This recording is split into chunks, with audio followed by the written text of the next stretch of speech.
जय भगवती। जय श्री कृष्ण। पिछले सत्र में मैंने चर्चा की थी प्रबोधनोत्सव के बारे में। किस प्रकार राजा बलि ने भगवान श्री हरि को अपने पास पाताल लोक बुला लिया था और भगवती लक्ष्मी ने उन्हें राजा बलि को अपना भाई बनाकर श्री हरि विष्णु को वैकुंठ तक वापस ला सकी। आज हम सभी चर्चा करेंगे ज्योतिष विद्या के बारे में। वचनामृत और ज्योतिष विद्या की इस संयुक्त कड़ी के रूप में मैं प्रस्तुत कर रहा हूं आज का एक नया सत्र। 12 भावों में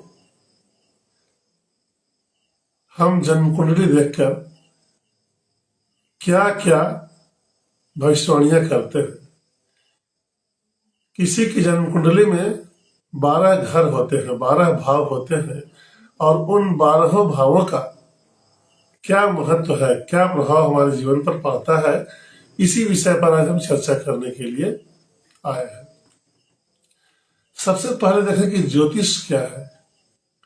ज्योतिषम वेद चक्षुश्च,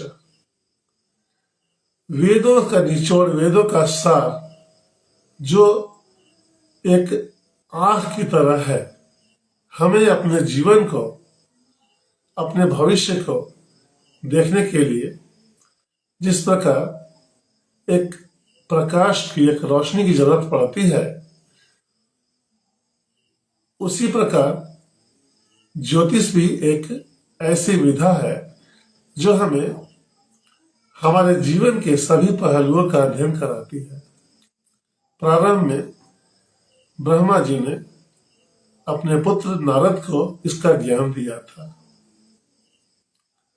नारद ने एक प्रसिद्ध ग्रंथ का निर्माण किया, नारद संहिता, जिसमें होरा शास्त्र पर बहुत विशद विवेचन किया। आज जो हम शादी विवाह में वर और कन्या की कुंडली मिलाते हैं, उसका मूल रचनाकार महामुनि देवर्षि नारद ही है। इसके पश्चात भृगु ऋषि ने भृगु संहिता की रचना की और उसके बाद पराशर मुनि ने इसे प्रचारित किया। लंकाधिपति रावण भी ज्योतिष का महान विद्वान था। रावण संहिता एक ऐसा ग्रंथ है जिसमें ज्योतिष पर काफी चर्चा की गई है। एक प्रसंग है, भृगु ऋषि भगवान श्री हरि नारायण से मिलने वैकुंठ पहुंचे। उस समय भगवान शयन कर रहे थे, योग निद्रा में थे। भगवती लक्ष्मी उनके चरण दबा रही थी। ऐसा विदित है कि भृगु ऋषि, दुर्वासा ऋषि, ये सब बड़े ही क्रोधी प्रकृति के ऋषि हैं। जब भृगु ऋषि वहां पहुंचे तो भगवान को शयन करते देखकर उन्हें काफी क्रोध हुआ। देवता भी ब्राह्मणों की प्रतिष्ठा का ध्यान रखते हैं। एक श्लोक है, देवाधीनम जगत सर्वम मंत्राधीनम च देवता तन मंत्रम ब्राह्मणाधीनम तस्मात् ब्राह्मण देवता। अर्थात सारा जगत देवताओं के अधीन है और देवता मंत्र के अधीन है और वह मंत्र ब्राह्मणों के अधीन है, इसलिए ब्राह्मण सर्वपूज्य है। यही कारण है कि भृगु दुर्वासा आदि ऋषि जब भी कभी ब्राह्मणों का अपमान देखते थे तो वे क्रुद्ध हो जाते थे, शाप दे डालते थे। तो जब भृगु ऋषि ने भगवान विष्णु को देखा कि उन्होंने हमारी प्रतिष्ठा नहीं रखी, सोए हुए हैं, उन्होंने अपने चरणों का प्रहार भगवान के हृदय पर, वक्षस्थल पर कर दिया। आज भी कई चित्रों में हमें भृगु ऋषि का चरण चिन्ह दिखाई पड़ता भगवान श्री हरि के वक्षस्थल पर। तुरंत श्री हरि निद्रा से जाग उठे और उन्होंने भृगु ऋषि के चरणों को स्पर्श किया और कहा, मुनि आपको चोट तो नहीं आई? इससे भगवती लक्ष्मी कुपित हो गई और उन्होंने श्राप दिया कि आज के बाद ब्राह्मण दरिद्र होंगे, ब्राह्मणों के घर लक्ष्मी का निवास नहीं होगा, ये भिक्षाटन करके ही अपनी आजीविका चलाएंगे। इस पर भृगु ऋषि बोले कि लक्ष्मी, आपको तो अपने वैभव पर बड़ा अभिमान है, किंतु एक बात आप भी ध्यान से सुन ले, मैं एक ज्योतिष ग्रंथ की रचना करूंगा, भृगु संहिता में बनाऊंगा और इस ज्योतिष के बल पर ब्राह्मण के घर में धन संपदा उनके पैरों के रास्ते से होकर आएगी, अर्थात दक्षिणा ब्राह्मण के पैरों पर रखा जाएगा। ये महत्व है ब्राह्मणों का। और उन्होंने वैसी ही एक ग्रंथ की रचना की, भृगु संहिता, जिसमें हजारों कुंडलियों का उदाहरण दिया गया है। कौन कौन से ग्रह किस किस भाव में, किस किस युति में, किस किस दृष्टि में रहते हैं और उनका क्या फल होता है, उसका विशद विवेचन भृगु संहिता में मिलता है। इसके बाद महर्षि पराशर, जो व्यास ऋषि के पिता माने जाते हैं, उन्होंने बृहद पराशर होरा शास्त्र की रचना की। बृहद पराशर होरा शास्त्र, इसमें उन्होंने होरा, लग्न, ग्रह गति सबका बहुत सुंदर विवेचन किया है। लग्न कुंडली, चंद्र कुंडली, देशकान, नवमांश, पंचमांश, षोडशवर की कुंडली का विशद विवेचन किया है। एक संस्कृत उक्ति है, कलौ पाराशर मतेन, कलौ पाराशर मतेन। कलयुग में जो भी घटनाएं घटती हैं ज्योतिष से संबंधित, वो पराशर के मत से ही घटती है। अर्थात कलयुग में पराशर होरा शास्त्र का अध्ययन करके यदि भविष्यवाणी की जाए तो कुंडली का फलादेश अक्षरशः सत्य होता है। किंतु इसके लिए आवश्यक है कि विशद अध्ययन किया जाए। क्योंकि ये सारे ग्रंथ संस्कृत में है, हालांकि उनकी भाषा टीका भी उपलब्ध है, किंतु नारद पुराण, रावण संहिता, भृगु संहिता, बृहद पराशर होरा शास्त्र, इन सभी ग्रंथों का अध्ययन करके यदि फलादेश करें तो हमारी भविष्यवाणी बहुत सटीक होती है। एक बात स्पष्ट करना आवश्यक है, ऐसा नहीं कि ग्रहों की गणना करके हम भविष्यवाणी कर देंगे तो वो घटना घट जाएगी। एक भविष्यवाणी के पीछे कई कारण देखने पड़ते हैं, जिसमें 12 भाव है और 12 भावों का अलग अलग गुण धर्म है। 9 ग्रह है, 9 ग्रहों का भी अपना अपना विशेष लक्षण है। इसके पश्चात 27 नक्षत्र है। इन सब का भी अध्ययन करना पड़ता है। षोडश वर्ग की कुंडली में किस किस कुंडली में कौन कौन से ग्रह कहाँ कहाँ अवस्थित हैं, इसका ध्यान रखना पड़ता है।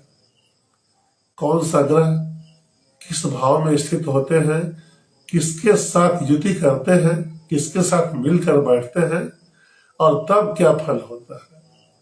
इससे योगों का निर्माण होता है। कई प्रकार के योग होते हैं। किसी ग्रह के आगे पीछे कौन कौन से ग्रह हैं या कौन से ग्रह नहीं है, इन सब का वर्णन हम एक एक करके अपनी आगे की जो हमारी कक्षाएं होंगी उसमें हम बताते चलेंगे। आज हम यही चर्चा कर रहे हैं कि वे 12 ग्रह, 12 घर, 12 भाव कौन कौन से हैं और उनका क्या क्या फल है। पहला जो घर होता है उसको लग्न कहते हैं या तनु भाव भी कहते हैं। यह प्रथम भाव हमारे जन्म का प्रतीक है। हम जब जन्म लेते हैं उस समय हमारे जन्म स्थान की क्या क्या परिस्थितियां होती हैं, हमारा व्यक्तित्व कैसा होता है, हमारी आत्मा कैसी होती है, हमारे जीवन का आरंभ कैसा होता है, इन सब पहलुओं का ज्ञान हमें लग्न देता है। एक तरह से कहें तो लग्न पूरी कुंडली को प्रभावित करता है, पूरे जीवन का प्रतीक है। लग्न के बलाबल का ज्ञान करके उस पर ग्रहों की दृष्टि, ग्रहों की युति, ग्रहों की स्थिति, मित्र शत्रु का ज्ञान, ये सब अगर हम प्राप्त कर लें तो हमें हमारे जीवन के बहुत सारे पहलुओं का ज्ञान मिल जाता है। दूसरा भाव है धन भाव। स्पष्ट है नाम से ही कि धन का भाव है, किंतु इसमें हमें वाणी और परिवार की भी जानकारी मिलती है। यह हमारे बाईं आंख का ही प्रतीक होता है। तीसरा भाव सहज भाव। इससे साहस, पराक्रम और प्रयास का ज्ञान मिलता है तीसरे भाव से। चौथा भाव माता का भाव है। माता के साथ भूमि, भवन और वाहन, इन तीनों का ज्ञान देता है। भवन अर्थात घर, भूमि, जमीन जायदाद, वाहन, कौन कौन सी सुख सुविधाओं की गाड़ियां हमारे पास होंगी, इसका ज्ञान हमको चतुर्थ भाव से मिलता है। पांचवा भाव सुख का भाव है। माता का भाव पुत्र का भाव है। चौथा भाव माता का है, मातृ सुख का, और पांचवा भाव संतान सुख का है। बुद्धि, कर्मफल और सुख, ये पंचम भाव है। छठा भाव को कहते हैं रोग, ऋण और रिपु। रोग अर्थात जीवन में कौन कौन सी बीमारियां होंगी या हम स्वस्थ रहेंगे, निरोग रहेंगे। ऋण का मतलब कर्ज और रिपु मतलब शत्रु। शत्रु हमारे ऊपर कितने हावी रहेंगे या हम शत्रु को किस तरह परास्त करेंगे, इसकी जानकारी छठे भाव से मिलती है। सातवां भाव विवाह, पति पत्नी और साझेदारी का है। समाज में हमारी स्थिति का है। सप्तम भाव। सप्तम भाव यदि स्वस्थ है तो हमें हमारा वैवाहिक जीवन सुखी रहता है। यदि वह पीड़ित है तो वैवाहिक जीवन भी कष्टमय होता है। नवम भाव, अष्टम भाव, आठवां भाव आयु का होता है। हम कितने दीर्घायु होंगे, हमारा शरीर कितना स्वस्थ रहेगा। रहस्य और रोमांच भी इससे पता चलता है। और जीवन के परिवर्तन की जानकारी भी हमको मिलती है अष्टम भाव से। नवम भाव धर्म, भाग्य और गुरु कृपा का है। ये भाग्य स्थान है। नवम भाव से हमें यह पता चलता है कि अनायास, कम प्रयास में अधिक फल, ये कैसे मिलेगा, हमारा भाग्य कैसा होगा, हम किस प्रवृत्ति के होंगे, हमारा धर्म कैसा होगा, और गुरु की कृपा हम पर कैसे प्राप्त होगी, गुरु की वाणी से हम कितना लाभ उठा पाएंगे, ये हमको नवम भाव बताता है। दशम भाव कर्म का है, कार्य क्षेत्र का है, विद्या और पिता का है, और हमारी प्रतिष्ठा का है। कैसी नौकरी होगी, पदोन्नति कब कब होगी, पिता का सुख कितना मिलेगा, इन सब बातों की जानकारी हमें दशम भाव से मिलती है, कर्म भाव से मिलती है। एकादश भाव लाभ का भाव होता है। लाभ, मित्र और इच्छाएं, हमारी इच्छाएं कैसी होंगी, उनकी पूर्ति कैसे होंगी, हमारे जीवन में लाभ के रूप में क्या क्या मिलेगा हमें, हमारे मित्र कैसे होंगे, इन सब की जानकारी 11वें भाव से होती है। अंत में 12वां भाग है, यह व्यय भाव है, खर्च का भाव है।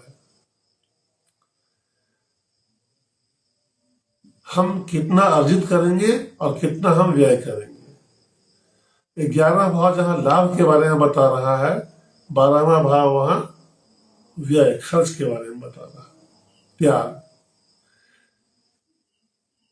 अगर राहु रहता है 12वें भाव में तो वस्तुएं छीन ली जाती हैं, और केतु होता है तो हम त्याग कर देते हैं। ये मोक्ष का भी द्वार है 12वां भाव, इससे मोक्ष की जानकारी मिलती है। जहां प्रथम भाव जन्म की जानकारी देता है, वहीं 12वां भाव मोक्ष की जानकारी। मतलब इन 12 भावों से हमें जन्म से मृत्यु पर्यंत सारी घटनाओं का प्रत्यक्ष ज्ञान हमें जन्म कुंडली करा देता है। यदि अच्छी तरह से जन्म कुंडली का अध्ययन किया जाए तो हम बहुत सी जानकारी प्राप्त कर सकते हैं। ग्रह हमें आगाह करते हैं, हमारे कर्मों को प्रतिफल के रूप में हमारे सामने प्रस्तुत करते हैं। हमारे पूर्व जन्म के कर्म, इस जन्म के कर्म, माता और पिता के कर्म, ये मिलकर हमारा प्रारब्ध बनाते हैं, और जन्म कुंडली इसी का प्रतिरूप है। जन्म कुंडली हमें यही दर्शाती है कि हमारे जीवन में कौन कौन सी बाधाएं, कौन कौन से संकट आने वाले हैं, या कौन कौन से लाभ मिलने वाले हैं। यदि कोई विद्वान ज्योतिषी इसका सही आकलन करे तो बहुत कुछ हमें मार्गदर्शन करा सकता है। हो सकता है हमारी कुंडली में अच्छे अच्छे ग्रह हो किंतु दुर्बल हो, उसका लाभ हम नहीं उठा पा रहे हो। उस स्थिति में यदि हमें हमारी कुंडली की जानकारी हो जाती है और उसका हम उपाय कर लेते हैं तो हम लाभ उठा लेते हैं। अज्ञानतावश हम कष्ट उठाते रहते हैं। कई लोग प्रश्न करते हैं कि मेरा बना हुआ काम बिगड़ जा रहा है, बनता हुआ काम नहीं हो पा रहा है, अनेकों समस्याओं से ग्रस्त हैं, संतानोत्पत्ति नहीं हो पा रही है, या संतान हुई तो वे अच्छा नहीं कर रहे हैं। इन सब को जानने का श्रेष्ठ और सरल उपाय ज्योतिष शास्त्र है। तो हम इस पर और भी आगे चर्चा करेंगे। हमारा अगला जो सत्र होगा उसमें हम ग्रह की दशाओं का वर्णन करेंगे। कौन कौन से ग्रह अपनी दशाएं कैसे दिखाते हैं और उनकी दशाओं में क्या फल मिलता है, इसकी चर्चा हम अगले सत्र में करेंगे। तब तक के लिए जय श्री कृष्ण, राधे राधे, जय भगवती। आप सभी का समय आपके अनुकूल हो, सुख शांति रहे, यही भगवती से प्रार्थना है। जय भगवती।